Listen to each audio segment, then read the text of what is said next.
एक ऐसी अद्भुत कहानी है जो मैं आज आपको ध्यानपूर्वक सुनाऊंगा और इसे सुनने के बाद आप ज्यादा सोचना, डरना और चिंता सब छोड़ देंगे और आपका मन खुशियों से और प्रसन्नता से भर जाएगा। तो चलिए आज की कहानी की शुरुआत करते हैं।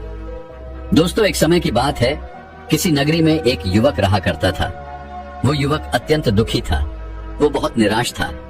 उसे ये समझ नहीं आ रहा था कि आखिर इस दुनिया में हर व्यक्ति अपने मतलब के लिए ही क्यों जीता है। उसे हर जगह हर कोई केवल स्वार्थी नजर आता था। वह हमेशा यही सोचा करता कि उससे कोई प्यार नहीं करता, उसकी कोई परवाह नहीं करता। सब उससे मतलब के लिए अपने संबंध रखते हैं। मतलब खत्म हो जाते ही सब उसे अपने आप से दूर कर देते हैं। दोस्तों, हमारे जीवन में भी कुछ ऐसा ही होता है। हम भी हमेशा किसी न किसी का साथ ढूंढते ही रहते हैं और जब हमें किसी का साथ नहीं मिल पाता तो हम अपने आप को अकेला महसूस करते हैं, कमजोर महसूस करते हैं। हमें लगता है कि इस दुनिया में हमारे जैसे कोई है ही नहीं। हमें कोई प्यार नहीं करता, हमारी कोई परवाह नहीं करता। लेकिन हम यह भूल जाते हैं कि अंत में तो हर किसी को अकेले ही जाना है। वह व्यक्ति अपने इस अकेलेपन से बहुत परेशान हो चुका था, जिस कारण एक दिन उसने अपना घर छोड़ दिया और एक रास्ते पर निकल पड़ा। उसके मन में कई सारे विचार थे। उन विचारों में मग्न होकर वह उस रास्ते पर आगे की ओर बढ़ता ही जा रहा था। तभी उसे रास्ते में एक आश्रम दिखाई पड़ा। वह उस आश्रम की ओर आगे बढ़ा। तभी उसने देखा कि एक गुरु अपने शिष्यों को ध्यान करना सिखा रहे हैं और उन्हीं शिष्यों में से एक शिष्य ने अपने गुरु से कहा, है गुरु, आखिर यह ध्यान क्या है और इस ध्यान को करने से हमें क्या लाभ? तभी वह गुरु अपने उस शिष्य के इस सवाल का जवाब देते हुए कहते हैं, पुत्र, ध्यान ही सच है और ध्यान हमें अकेला कर देता है। हम जितने ज्यादा अकेले होते जाते हैं उतना ही हम ध्यान में उतरते चले जाते हैं और यही अकेलापन तुम्हें सत्य के मार्ग पर ले जाता है, तुम्हें सत्य की प्राप्ति करवाता है। वह युवक आश्रम के बाहर खड़े होकर ये सब कुछ देख रहा था, सुन रहा था। जैसे ही उसने उन गुरुवर के मुख से ये सारी बातें सुनी, वह दौड़ा दौड़ा उन गुरुवर के पास आया और कहने लगा, है गुरुवर, यदि ध्यान हमें अकेला कर देता है तो इसका मतलब यह हुआ कि मैं इन सब चीजों में श्रेष्ठ हूं। आप तो ध्यान का सहारा लेकर अकेले होते हैं, लेकिन मैं तो ऐसे ही अकेला हूं। मेरा ऐसा कोई नहीं है जिसे मैं अपना कह सकूं, जो मेरी परवाह करता हो, जो मेरा ख्याल रखता हो, और मैं अपनी राह पर अकेला ही चलता चला जा रहा हूं। उस व्यक्ति की ये सारी बातें सुनकर उन गुरुवर ने उस व्यक्ति को ध्यानपूर्वक देखा और उसके बाद उससे कहते हैं, भंते, अगर तुम अकेले हो तो तुम्हारे पीछे तुम्हारा पूरा परिवार, तुम्हारे मित्र, तुम्हारे शत्रु, तुम्हारे सगे संबंधी, इन सब को लेकर तुम कहां जा रहे हो? उन गुरुवर के मुख से यह बात सुनकर वह व्यक्ति चौंक उठा और उसने तुरंत ही पीछे मुड़कर देखा तो वहां पर कोई नहीं था। तभी वह उन गुरुवर से कहता है गुरुवर, कौन है मेरे पीछे? कोई तो नहीं, न मेरे परिवार वाले, न मेरे मित्र, न मेरे शत्रु और न ही मेरे सगी संबंधी। मैं तो सबको पीछे छोड़ आया हूं क्योंकि कोई मुझे नहीं पूछता, कोई मेरी परवाह नहीं करता, कोई मेरा ख्याल तक नहीं रखता, यहां तक कि मेरी कोई आवाज तक नहीं सुनना चाहता। लेकिन जब किसी के ऊपर कोई समस्या आती है तो वह मुझे अवश्य याद करता है, पर बाकी समय पर वह मुझे पूछते तक नहीं। उन्हें यह तक खबर नहीं होती कि मैं किस हाल में हूं, मैं जिंदा भी हूं या नहीं। उन सबको इन सब चीजों से कोई फर्क नहीं पड़ता। उन गुरुवर ने उस व्यक्ति की यह सारी बातें ध्यानपूर्वक सुनी और उसके बाद उस युवक से कहते हैं, भंते, तुम सही कह रहे हो, लेकिन जब तक तुम इन सभी को छोड़कर नहीं आते तब तक तुम भला अकेले कैसे हो सकते हो? वह व्यक्ति एक बार फिर से आश्चर्यचकित होकर पीछे मुड़कर देखता है और फिर उन गुरुवर से कहता है गुरुवर, यहाँ पर तो कोई नहीं है, मैं अकेला ही यहाँ पर आया हूँ। लग रहा है कि आप मेरा मजाक उड़ा रहे हैं। मेरे पीछे कोई नहीं है, आप खुद देख सकते हैं, तो फिर आप ऐसा क्यों कह रहे हैं कि जाओ और इन्हें छोड़कर आओ? जब मेरे साथ कोई है ही नहीं तो मैं भला उन्हें कहाँ छोड़ूं, कैसे छोड़ूं? उस युवक की ये सारी बातें सुनकर वह गुरुवर मुस्कुराने लगे और उस युवक से कहते हैं, भंते, आखिर तुम मुझसे क्या चाहते हो? इस पर वह युवक उन गुरुवर से कहता है गुरुवर, मैं आपका शिष्य बनना चाहता हूँ। मुझे कोई साथी चाहिए, मुझे अपना शिष्य बना लीजिए। मैं जीवन भर आपका आभारी रहूंगा। उस युवक की यह बातें सुनकर उन गुरुवर ने कहा, भंते, तुम चाहो तो यहां पर 1 महीने रह सकते हो। उसके बाद ही मैं यह निर्णय कर पाऊंगा कि क्या मुझे तुम्हें अपना शिष्य बनाना चाहिए या फिर नहीं। लेकिन तुम्हें मेरी एक बात माननी होगी। तुम्हें इन 30 दिनों के अंदर ध्यान का अभ्यास करना होगा। अगर तुम ये कर सकते हो तो तुम यहाँ पर अगले 1 महीने के लिए रुक सकते हो, अन्यथा तुम्हारे लिए यहाँ पर कोई जगह नहीं। उस व्यक्ति ने काफी सोच विचार कर उन गुरुवर से कहा, है गुरुवर, आप जैसा कहेंगे मैं वैसा ही करूंगा। आप चाहते हैं कि मैं इन 30 दिनों में ध्यान का अभ्यास करूं, तो मैं यह करने के लिए तैयार हूं। उस व्यक्ति ने उन गुरुवर की बात मान ली और आश्रम में ही रुक गया। अगले दिन सुबह सुबह वह गुरुवर उस व्यक्ति के पास आए और उस व्यक्ति से कहने लगे, भंते, तुम किससे बात कर रहे हो? तुम्हारा ध्यान कहाँ है? इस पर वह व्यक्ति जवाब देते हुए कहता है गुरुवर, मेरे साथ तो कोई नहीं है, मैं भला किससे बात करूंगा, मैं तो अकेला हूं। तभी वह गुरुवर उस व्यक्ति से कहते हैं, ठीक है, लेकिन अब ध्यान लगाओ, क्योंकि तुमने मुझे वचन दिया था कि इन 30 दिनों में तुम ध्यान का अभ्यास करोगे। उन गुरुवर के कहने पर वो व्यक्ति ध्यान करने बैठ जाता है। लेकिन पहले दिन उसे ध्यान करने में बहुत तकलीफें आती हैं, बहुत सारी परेशानियों का सामना करना पड़ता है। यहां तक कि वो ढंग से लगातार बैठ भी नहीं पा रहा था। उसके पैर मानो सुन्न से हो जाते और उसका पैर मानो काम करना ही बंद कर देता। ये सारी बातें वह गुरुवर देख रहे थे।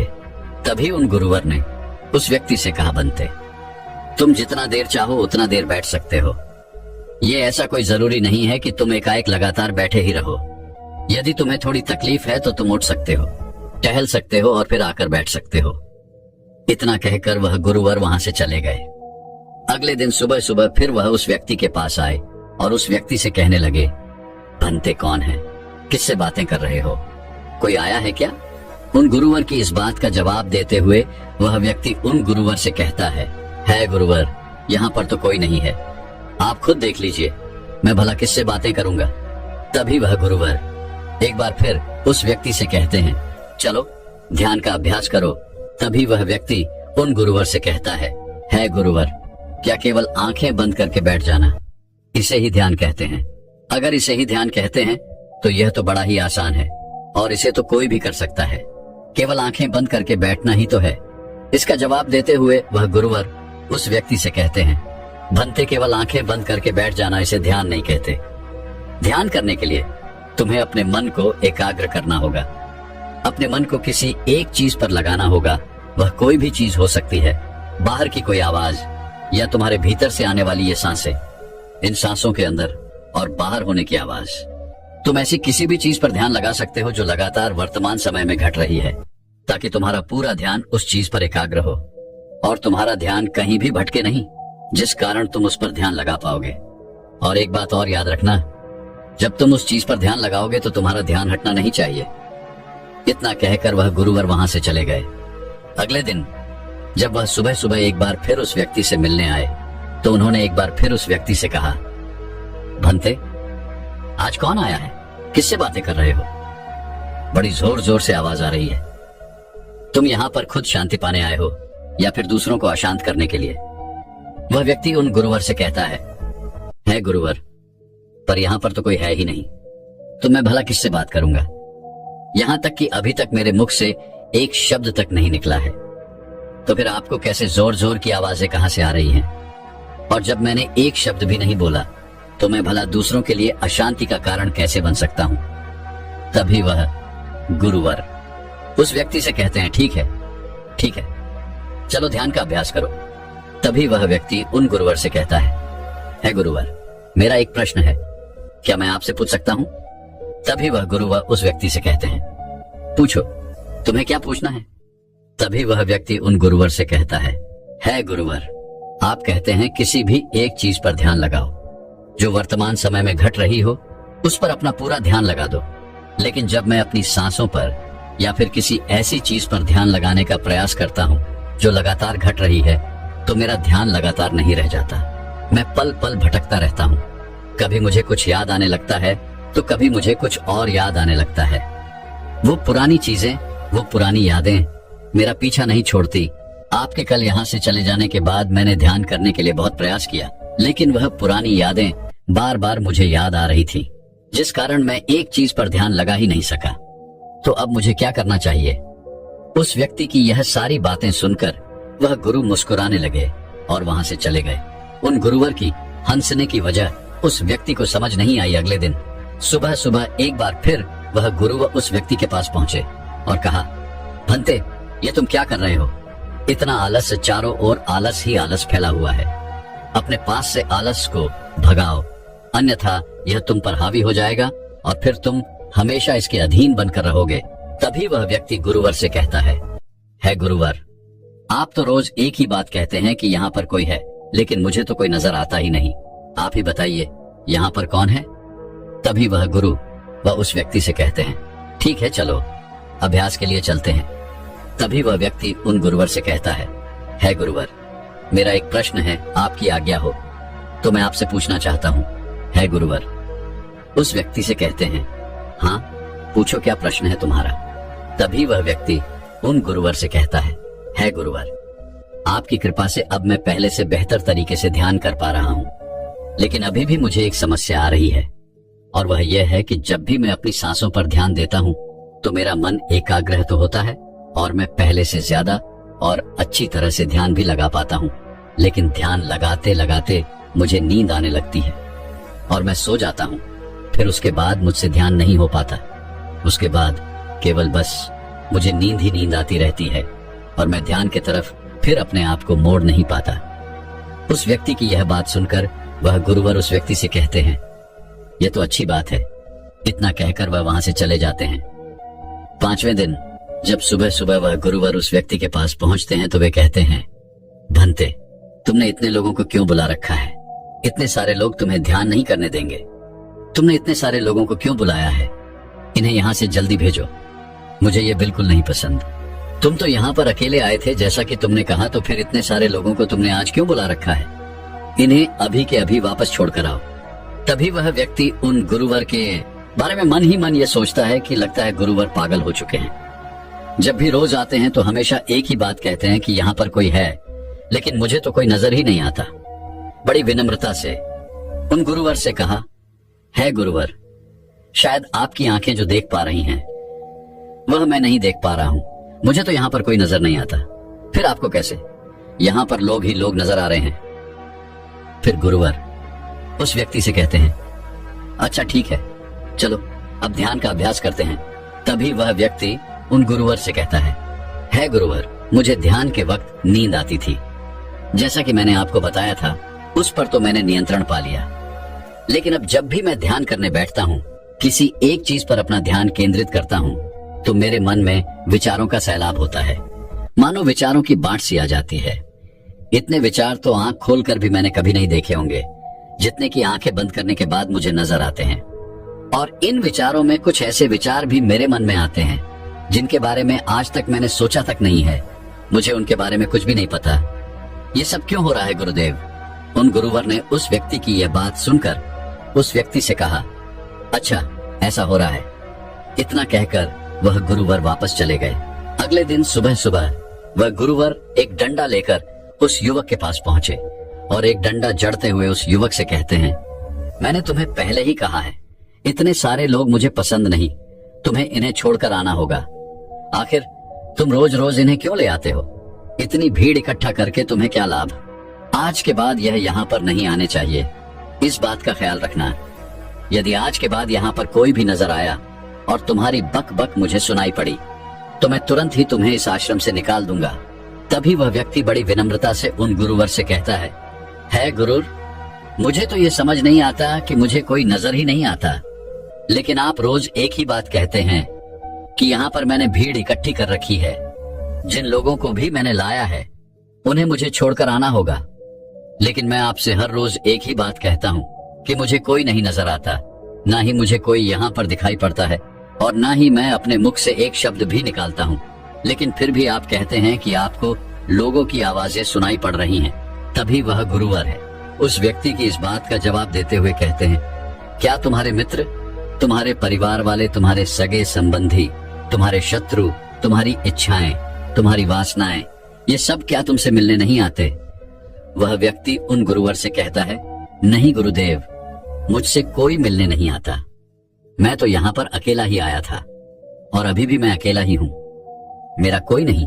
तभी वह गुरु व क्रोधित होकर उस झंडे से उस व्यक्ति पर एक और प्रहार करते हैं और कहते हैं, अभी बैठो, अभी ध्यान लगाओ, और यदि तुम्हारे ध्यान में कोई भी आता है तो मुझे बताओ। वह व्यक्ति उन गुरुवर की बात मान लेता है और तुरंत ही ध्यान करने बैठ जाता है। कुछ देर तक तो वह काफी शांत रहता है, लेकिन कुछ देर बाद ही वह उन गुरुवर से कहता है गुरुदेव, मेरा भाई मुझसे मिलने आया है, साथ में मेरे पिताजी भी हैं। दोनों बहुत दुखी हैं क्योंकि मैं उन्हें छोड़कर यहाँ जो चला आया हूँ। मेरे भाई की तबीयत भी कुछ ठीक नहीं लग रही। वह मुझे बुला रहे हैं। मेरे बड़े भाई की पत्नी अर्थात मेरे भाभी मेरे बड़े भाई के साथ अच्छा व्यवहार नहीं कर रही, और तो और मेरी प्रेमिका भी आई हुई है। वह मुझसे पूछ रही है कि क्या तुम मुझसे शादी करोगे या फिर मैं किसी और से शादी कर लूं। वह भी बहुत दुखी नजर आ रही है। और इतना ही नहीं, मेरे कुछ मित्र भी पीछे खड़े हैं जिनसे मैंने कुछ कर्जे लिए थे। आज वो मुझसे अपना कर्जा मांगने आए हैं, मुझे धोखेबाज कह रहे हैं, मुझे अपशब्द बोल रहे हैं, और वो साथ में मेरे कुछ शत्रुओं को भी लाए हैं। लेकिन मेरे शत्रु मुझे मारना नहीं चाहते। वह तो ये कह रहे हैं कि तू तो पहले से ही मरा हुआ है, तुझे और क्या मारना। इतना कहकर वह व्यक्ति कुछ देर के लिए शांत हो गया, लेकिन उसी के बाद फिर कुछ देर बाद वह एक बार फिर से उन गुरुवर से कहने लगा है, गुरुवर, अब मेरे पास एक बहुत बड़ा घर है, इसे मैंने खरीद लिया है। मैं, मेरे पिता, मेरी माता, मेरा भाई, मेरी भाभी सभी इसमें बहुत मिलजुल के रह रहे हैं। हम बहुत खुश हैं। मैं अब अपने मित्रों से अत्यधिक अमीर हूँ। मेरे पास बेशुमार धन दौलत है, और तो और मैंने अपनी प्रेमिका से शादी भी कर ली है और इसका जश्न मना रहे हैं। इतना कहकर वह व्यक्ति एक बार फिर शांत हो गया और फिर कुछ देर बाद और फिर एक बार उन गुरुवर से कहता है गुरुवर, मुझे कोई मारने का प्रयास कर रहा है। लगातार वो मुझ पर प्रहार कर रहा है। मैं उसका चेहरा देखने का प्रयास कर रहा हूँ, लेकिन मुझे उसका चेहरा नजर नहीं आ रहा। इतना कहते कहते वह उन गुरुवर से कहता है, गुरुदेव, ये तो आप हैं जो मुझे मार रहे हैं और यह भी कह रहे हैं कि इतनी भीड़ को लेकर क्यों आए हो और इन्हें लेकर कहां जा रहे हो। मेरे साथ तुम्हें अकेले ही चलना होगा। इतना कहकर वह व्यक्ति ध्यान से उठ गया और उनको रुके चरणों में गिर पड़ा और उनसे कहने लगा, है गुरुदेव, आप सही थे। आप जो हमेशा कहते थे कि इस भीड़ को लेकर मैं कहां जा रहा हूं, आप हमेशा यही कहते थे कि इन सबको छोड़ कर आओ, लेकिन मुझे कोई नजर नहीं आता था। लेकिन आज मैंने उन सबको देख लिया जिन्हें मैं अपने साथ लेकर आया था, जिन्हें मैं अपने साथ लेकर घूम रहा था। हर कोई मेरे साथ ही है, मेरे पास है। लेकिन मैं ये सोच रहा था कि आखिर मैं इतना बेचैन क्यों हूँ और मेरी बेचैनी की वजह क्या है। उस व्यक्ति की यह सारी बातें उन गुरुवर ने ध्यानपूर्वक सुनी और उसके बाद वो वहां से चुपचाप उठकर चले गए। उसके बाद से वो गुरुवर उसके पास कभी नहीं आए।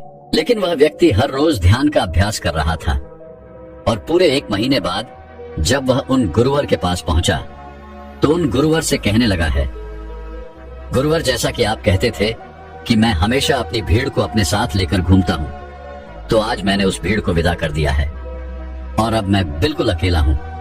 मेरे साथ कोई नहीं, मेरे साथ आप भी नहीं है, यहां तक कि मैं खुद अपने साथ नहीं हूं। मैं एक परम शांति महसूस कर रहा हूं। अब मुझे ऐसा प्रतीत होता है कि अब मेरे जीवन में कोई समस्या नहीं है, कोई समाधान नहीं है। मैं बहुत हल्का महसूस कर रहा हूं, मैं बहुत अच्छा महसूस कर रहा हूं और इस शांति में जो आनंद है इसका क्या कहना। तभी वह गुरुवर उस व्यक्ति से कहते हैं, भंते, अगर तुम चाहो तो इस अकेलेपन को लेकर तुम अपनी दुनिया में वापस जा सकते हो। अव्याधि, तुम उस संसार में वापस भी लौट जाओ। भले ही लोग तुम्हारे आसपास क्यों न रहे, भले ही पूरी भीड़ तुम्हारे साथ क्यों न रहे, लेकिन फिर भी तुम अकेले ही रहोगे। फिर चाहे वह तुम्हारे रिश्तेदार हो, सगे संबंधी हो, परिवार वाले हो, तुम्हारे मित्र, तुम्हारे शत्रु, तुम्हारी भावनाएं या फिर तुम्हारी प्रेमिका, इन सब के साथ रहकर भी तुम पूर्ण रूप से अकेले ही रहोगे। और इतना ही नहीं, तुम्हारे जीवन में जब भी कोई बुरी परिस्थितियां आएंगी तब भी तुम बिल्कुल अकेले और शांत रहोगे और तुम हर परिस्थितियों का समाधान निकालने में भी अब पूरी तरह सक्षम हो चुके हो। और यदि अब तुम चाहो तो मैं तुम्हें अपना शिष्य बना सकता हूँ, क्योंकि हो सकता है तुम्हें यह लग रहा हो कि ये 30 दिन तो पूरे खत्म हो चुके, लेकिन ध्यान का मार्ग अभी शुरू हुआ है। और याद रहे कि अभी तो बहुत कुछ सीखना है, जानना है, लेकिन कुछ रखना नहीं है। यह मार्ग अभी शुरू हो रहा है और यह मार्ग अति लंबा है और इस मार्ग की शुरुआत शांति से ही होती है। तभी वह व्यक्ति उन गुरुवर को प्रणाम करता है और उनसे कहता है, हे गुरुवर, मैं अपने घर वापस लौटना चाहता हूँ, अपने उस संसार में वापस जाना चाहता हूँ ताकि मैं अपनी जिम्मेदारियों को निभा सकूं और साथ ही साथ इस मार्ग पर भी आगे बढ़ सकूं। यदि आपकी आज्ञा हो। इतना कहकर वह व्यक्ति शांत हो गया। तभी वह गुरु मुस्कुराने लगे और उस व्यक्ति से कहते हैं, भंते मन शांत हो तो सब हो सकता है। तुम संसार में रहकर भी अकेले रह सकते हो, लेकिन एक बात याद रखना कि हमें सीखना बहुत कुछ है, जानना बहुत कुछ है, लेकिन रखना कुछ भी नहीं। अब तुम जा सकते हो, तुम्हारा कल्याण हो। तो दर्शकों, चलिए अब ज्यादा सोचने के ऊपर अगली कहानी की शुरुआत करते हैं। संपूर्ण मानव जाति एक दौड़ में लगी हुई है, एक ऐसी दौड़ जो कभी पूरी नहीं होती, जो उसके जन्म के साथ शुरू होती है और मरने तक उसका पीछा नहीं छोड़ती। लेकिन क्या कभी आपने ध्यान दिया है कि यह दौड़ किस चीज की है? जरा ठहर कर खुद से पूछिए कि आप किसके पीछे दौड़ रहे हैं और वास्तव में क्या यह दौड़ कभी पूरी हो सकती है? जिन भौतिक सुख सुविधाओं को इकट्ठे करने में इंसान लगा रहता है, क्या वास्तव में वो भौतिक सुख सुविधाएं उसे शांति या फिर आनंद प्रदान कर सकती है? सिकंदर ने मरने से पहले अपने सभी मंत्रियों को कहा था कि जब मेरी अर्थी उठाई जाए तो मेरा शरीर ढका हुआ नहीं होना चाहिए, मेरी हथेलियां खुली होनी चाहिए, ताकि सारी दुनिया यह देख सके कि जो सिकंदर पूरी दुनिया को जीत सकता था, वो भी अपने साथ कुछ नहीं ले जा सका। उसके हाथ खाली के खाली रह गए। लेकिन जीवन की बागडोर ऐसी होती है कि उसे कभी ठहरने का वक्त ही नहीं मिलता। कभी वह सोच विचार ही नहीं करता कि जीवन का सबसे बड़ा सुख क्या है और इसके विपरीत जीवन का सबसे बड़ा दुख क्या है। सुख सुविधाएं तो बहुत लोग इकट्ठा कर लेते हैं, लेकिन सही मायने में उसका भोग कितने लोग कर पाते हैं? वही भौतिक वस्तुएं जो उसने अपने आनंद, अपनी शांति के लिए संग्रहित की थी, वही सुख सुविधाएं उसके दुख का कारण बन जाती हैं। जब पैसा नहीं कमाया था तो पैसा न होने का दुख था, और जब पैसा कमा लिया तो वही पैसा उसके बच्चों के लिए या उसके लिए झगड़े का कारण बन जाता है। तो फिर कैसे सुख सुविधाएं, किन चीजों के पीछे आप भाग रहे हो? आज की जो कहानी मैं आप लोगों को सुनाने वाला हूं, उसमें आपको जीवन का सबसे बड़ा दुख और सबसे बड़ा सुख पता चलेगा। इससे पहले कि आप इस कहानी में खो जाएं, इस चैनल को सब्सक्राइब जरूर कर लें। तो चलिए कहानी शुरू करते हैं। अपनी गरीबी के दिन याद करके सेठ धनानंद की आंखों में आंसू आ गए। आज उसने जीवन में सब कुछ हासिल कर लिया था। सारी सुख सुविधाएं उसके पास थी। घर में नौकर चाकर थे, हजारों लोग उसके नीचे काम करते थे, जो उसकी एक आवाज पर उसके पास खड़े होते थे। लेकिन फिर भी आज सब कुछ हासिल कर लेने के बाद भी वो दुनिया में अपने आप को सबसे गरीब आदमी समझ रहा था। आखिरकार अपनी गरीबी के दिन याद करके उसकी आंखों में आंसू आ गए। उसके पास कुछ नहीं था, लेकिन तब भी वो प्रसन्न रहता था। लेकिन आज सब कुछ होने के बाद भी वो प्रसन्न नहीं था। और दुनिया में वही आदमी सबसे गरीब होता है जो सब कुछ होते हुए भी अकेला महसूस करता है। उसे एहसास होने लगा था कि धन संपदा या भौतिक सुख सुविधाएं उसके मन की पूर्ति नहीं कर सकती। लेकिन अब तो बहुत देर हो चुकी थी। उसका पूरा जीवन बीत चुका था। अब पूरे जीवन की कमाई उसे व्यर्थ लगने लगी। उसे लगने लगा कि उसने जो कुछ कमाया वो सब यूं ही था, व्यर्थ था। ये एहसास उसे जीवन में पहले कभी नहीं हुआ था। काश उसे ये एहसास पहले हो गया होता तो वह ठहर जाता, रुक जाता, रुककर चिंतन करता कि जो चीज वह इकट्ठी कर रहा है, क्या वास्तव में वह इकट्ठी करने लायक है? अगर उसे यह बात पहले पता चल गई होती तो वो अपने जीवन में सार्थकता खोजने की कोशिश करता। वो उस रहस्य के बारे में खोज करता जो उसके मन की पूर्ति करता, जो उसका अकेलापन दूर करता, जो उसके जीवन को संपूर्ण बना देता। उसने अपने दोनों बेटों को अपने पास बुलाया और उन्हें जीवन की सीख समझाने की कोशिश करने लगा। सेठ ने अपने बेटों से कहा कि बेटा, मेरे को तो जीवन में कोई बताने वाला नहीं था, सही रास्ता दिखाने वाला कोई था ही नहीं, इसलिए मैं उस रास्ते पर चलता रहा जिसका कोई अंत नहीं था। और आखिर में पहुंचकर मुझे महसूस हुआ कि जितना रास्ता मैं तय करके आया हूं उतना ही रास्ता बाकी और है। शायद मैं गलत रास्ते पर निकल पड़ा था और अब इतना समय नहीं बचा कि मैं नए रास्ते पर फिर से नया सफर शुरू करूं। उसने अपने दोनों बेटों से कहा कि बेटा पता है दुनिया में सबसे बदनसीब आदमी कौन होता है? वो जिसके पास सब कुछ होते हुए भी कुछ नहीं होता, जो अपने आप को सब कुछ होते हुए भी अकेला महसूस करता है।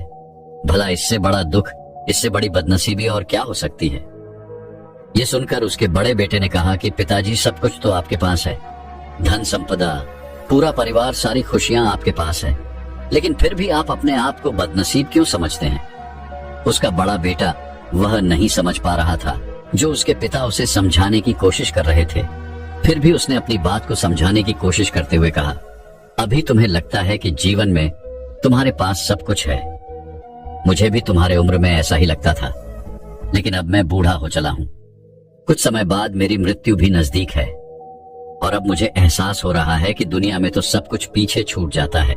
घर, परिवार, रुपया, पैसा, धन संपदा, सब कुछ यही रह जाता है और आखिर में मेरे साथ जाएगा क्या? क्या मैं दुनिया में सबसे अकेला इंसान नहीं हूँ? क्या मैं दुनिया का सबसे बदनसीब आदमी नहीं हूँ, जिसके पास सब कुछ होते हुए भी वह अपने साथ कुछ भी नहीं ले जा सकता? सेठ के बेटे ने सेठ से सवाल पूछा कि पिताजी फिर दुनिया में क्या इकट्ठा करना चाहिए? ऐसे तो हर इंसान अकेला ही होता है। कौन इंसान इस दुनिया में भला ऐसा होता है जो अपने साथ इस दुनिया की सुख सुविधाएं या फिर अपना परिवार को साथ लेकर जाता है? सब लोग तो अकेले ही जाते हैं। फिर तो दुनिया में हर एक आदमी बदनसीब ही हुआ। यही सवाल सेठ के मन में भी उठ रहा था, लेकिन उसके खुद के पास इसका कोई जवाब नहीं था, तो वह अपने बेटे को भला इसका क्या उत्तर देता। इसीलिए उसने अपने बेटे से कहा कि बेटा, मैं खुद इस सवाल का जवाब तलाश रहा हूँ। अगर एक आदमी के पास सब कुछ होते हुए भी वह अकेला है, उन भौतिक सुख सुविधाओं का वह भोग नहीं कर पा रहा है, तो वह सबसे बड़ा दुख हुआ। मैं मानता हूँ दुनिया का सबसे बड़ा दुख यही है कि आपके पास सब कुछ होते हुए भी आप अकेलापन महसूस करो। लेकिन इसके विपरीत दुनिया का सबसे बड़ा सुख क्या हो सकता है? इस सवाल का जवाब तो मेरे बेटे मुझे भी नहीं पता। इसीलिए मैं ये चाहता हूँ कि मेरे मरने से पहले जिस सवाल का जवाब मुझे नहीं मिला, वह जवाब तुम अपने जीवन में ढूंढो। और यकीन मानो, अगर तुमने अपने जीवन में इस सवाल का जवाब ढूंढ लिया तो तुम दुनिया के सबसे सुखी इंसान कहलाओगे। यह कहानी सुनाकर गुरु ने अपने शिष्यों से सवाल पूछा कि दुनिया में सबसे बड़ा सुख क्या होता है? सभी शिष्य ध्यानपूर्वक अपने गुरु की ये कहानी सुन रहे थे। संध्या का समय था। धीमी धीमी हवा चल रही थी, जिससे कि पेड़ की पत्तियां हिल रही थीं। आसमान में पक्षी सहचा रहे थे। सूर्य अस्त होने को आया था और सभी शिष्य अपने गुरु से इस सवाल का जवाब जानना चाहते थे। लेकिन इससे पहले ही गुरु ने अपने शिष्यों से सवाल पूछ लिया। इसका उत्तर देते हुए एक शिष्य ने कहा कि गुरुदेव, दुनिया में सबसे सुखी इंसान वही है जिसका शरीर सुखी है। अगर आपके शरीर में बीमारियां हैं तो आपके पास कितनी भी भौतिक सुख सुविधाएं हों, आपके लिए वो व्यर्थ है। और इसके विपरीत अगर आपका शरीर सुखी है, अगर आपका शरीर स्वस्थ है, तो चाहे आपके पास कुछ भी नहीं हो, लेकिन उसके बावजूद आप अपने जीवन में सुखी रहोगे। इसीलिए संसार का सबसे बड़ा धन हमारा शरीर होता है। ये सुनकर दूसरे शिष्य ने उसका विरोध करते हुए कहा कि गुरुदेव, दुनिया में बहुत से लोग ऐसे हैं जिनका शरीर एकदम स्वस्थ है, लेकिन बावजूद इसके वो अपने जीवन में सुखी नहीं है। मैं मानता हूं कि जीवन में सबसे ज्यादा सुखी वही इंसान है जिसका मन सुखी है। गुरु ने अपने इस शिष्य से सवाल किया कि अच्छा ये बताओ कि मन को सुखी किस प्रकार किया जा सकता है। इसका जवाब देते हुए उस शिष्य ने कहा कि गुरुदेव, मन कभी भी संतुष्ट नहीं होता है। अगर हम किसी प्रकार मन को संतुष्ट करना सीख लें तो फिर हम किसी भी परिस्थिति में आनंद और शांति से रह सकते हैं। लेकिन समस्या यही होती है कि मन का भला कभी होता ही नहीं है। मन को चाहे कितना भी खिला दो, लेकिन उसकी भूख कभी पूरी नहीं होती। चाहे उसको कितना ही धन दे दो, लेकिन बावजूद इसके इसका लालच बढ़ता ही जाता है। अब गुरु ने सभी शिष्यों को समझाना शुरू किया। गुरु ने कहा कि अज्ञानतावश मनुष्य कभी यह समझ नहीं पाता कि उसका मन हमेशा से खाली था, लेकिन व्यर्थ की चिंताएं, व्यर्थ के लक्ष्य अपने जीवन में बनाकर उसने अपने मन को बांध लिया। जिस मन की प्रवृत्ति हमेशा खाली रहने की थी, उसने उस मन को कूड़े कचरे से भर लिया। इसीलिए वह मन जो बचपन में हमेशा खाली रहता था, हर चीज में, हर खेल में आनंद ढूंढ लेता था, अकेले में भी आनंद पूर्वक, शांति पूर्वक रहता था। अब वही मन सब कुछ मिल जाने के बाद भी हमेशा दुखी रहता है। लेकिन अगर इंसान सिर्फ वर्तमान में रहना सीख ले, सिर्फ इतना सा होश प्रकट कर ले कि उसे हमेशा वर्तमान में रहना है, ना तो भविष्य की कल्पनाओं में, ना अतीत की यादों में, सिर्फ वर्तमान में, सिर्फ इस एक सूत्र से वो अपने पूरे जीवन को बदल सकता है।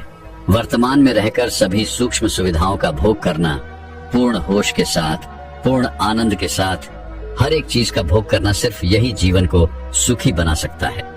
हम हर चीज को, हर काम को, हर रिश्ते को आधे अधूरे मन से निभाते हैं। जैसे कि खाना खाते समय हमारा दिमाग कहीं रहता है, हमारा शरीर कहीं रहता है, और इसीलिए जब शरीर और मन में दूरी पैदा होती है तो उससे तनाव पैदा होता है।